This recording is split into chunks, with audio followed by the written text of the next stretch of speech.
पीना, फिर पानी तो नहीं पीना, 1.5 घंटे तक तो नहीं पीना, तो कुछ पी सकते हैं। तो भागवत जी ने 3 चीजें बताई हैं, उसके लिए पूरा सूत्र लिखा है कि भोजन के अंत में सबसे अच्छी चीज जो पीने के लिए है वो है छाछ, वो है मट्ठा, दही का तक्रम। जो शब्द उन्होंने इस्तेमाल किया वो तक्रम, तक्रम माने यही है लगभग छाछ मट्ठा के आसपास की चीज, तक्रम। वैसे तक्रम की उन्होंने परिभाषा दी है कि दही को खूब अच्छे से मथने के बाद उसका मक्खन जो निकल गया तो मक्खन निकालकर जो बचा वो तक्रम, मक्खन रह गया तो वो लस्सी, लस्सी पीने के लिए नहीं कह रहे, तक्रम की बात है। तो आप भोजन के बाद जो सबसे अच्छी चीज पी सकते हैं वो है छाछ, वो है मट्ठा। मट्ठा शब्द एकदम अच्छा है, हिंदी का शब्द शायद आप सब समझते हैं, गुजराती हैं तो छाछ आप अच्छे से समझते हैं। तो छाछ पिए या मट्ठा पिए, ये सबसे अच्छी चीज। दूसरी सबसे अच्छी चीज उन्होंने बताई है वो है दूध, दूध दूसरी सबसे अच्छी चीज। और तीसरी सबसे अच्छी चीज बताई है फल का रस, कोई भी फल का रस, लेकिन वो कह रहे हैं मौसमी फल का रस, जिस मौसम में जो फल आता है उसका रस, माने मौसम के विरुद्ध के फल नहीं। आज का मौसम आम का नहीं है तो आम का रस अभी पिए तो नहीं चलेगा। आज का मौसम गन्ने के रस का है तो गन्ने का रस ही पिए। थोड़े दिन के बाद संतरे के रस का मौसम आ जाएगा तो संतरे के रस का। भागवती जी कहते हैं कि जो चीज प्रकृति ने जिस समय में प्रचुर मात्रा में उपलब्ध कराई हो उसका रस। तो आप ये कहें कि कोल्ड स्टोरेज से लाया हुआ संतरा और उसका रस निकाला या मौसमी का रस, ये सर्वनाश करेगा, सत्यानाश नहीं सर्वनाश करेगा।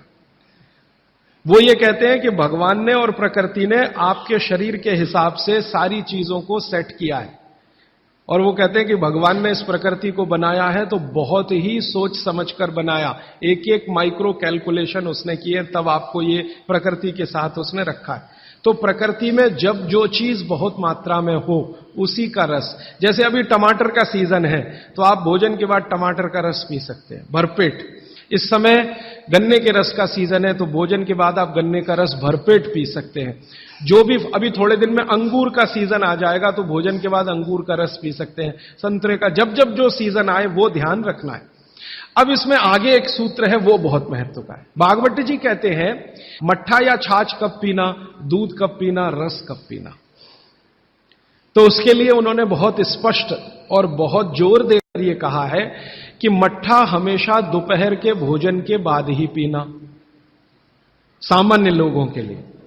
असामान्य लोगों के लिए बाद में बताऊंगा, जो सामान्य लोग हैं आपके मेरे जैसे, मट्ठा हमेशा दोपहर के भोजन के बाद ही पीना, और दूध हमेशा रात के भोजन के बाद ही पीना। दूध माने शाम को 6-7 बजे के भोजन के बाद ही पीना, और जूस हमेशा सुबह के भोजन के बाद ही पीना। सुबह का भोजन माने नाश्ता, भागवत जी ने नाश्ता शब्द कहीं नहीं इस्तेमाल किया है, सुबह का भोजन, आप उसको नाश्ता कैसे। तो सुबह के भोजन के बाद जूस, दोपहर के भोजन के बाद मट्ठा, और रात के भोजन के बाद दूध। और वो ये कहते हैं आगे के सूत्र में कि इनका क्रम उल्टा सीधा मत करना कभी, माने सुबह के भोजन के बाद दूध पी लिया, रात के भोजन में जूस पी लिया या मट्ठा पी लिया। वो कहते हैं ये उल्टा क्रम आप मत करना। क्यों नहीं करना, तो आगे वो एक्सप्लेनेशन देते हैं, वो ये है बहुत महत्व का, कि हमारे शरीर को मट्ठे का पाचन होने के लिए जो रस की जरूरत होती है, रस माने एंजाइम, जो एंजाइम या रस की जरूरत होती है वो दोपहर को ही होते हैं पेट में। इसी तरह हमारे शरीर में दूध का पाचन होने के लिए जो रस की जरूरत पड़ती है या एंजाइम की जरूरत पड़ती है वो सूर्यास्त के बाद ही होते हैं, या सूर्यास्त के समय ही उनकी उत्पत्ति शुरू होती है। और जो रस और एंजाइम की जरूरत जूस पचाने के लिए है वो सुबह ही होते हैं। इसलिए आप नियम बना लो, ब्रेकफास्ट में जूस, लंच में मट्ठा छाछ, और डिनर में दूध। बच्चों को भी यही नियम, बड़ों को भी यही नियम।